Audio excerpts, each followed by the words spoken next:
Tonight we will take both the law and the promise. Just a little while on the promise, that you may not be concerned.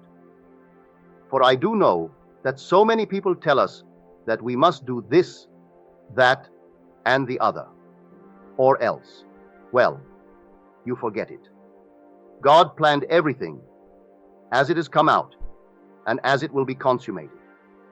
It is your Father's good pleasure to give you the kingdom. You do not earn it. It's not your due. It's not a reward. It's simply a gift, unmerited. And therefore, you cannot lose it. This gift is irrevocable. So, no man can take it from you. No man can give it to you.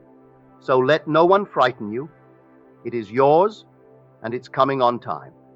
And the gift is nothing less than God Himself. When He gives you the kingdom, He gives you Himself.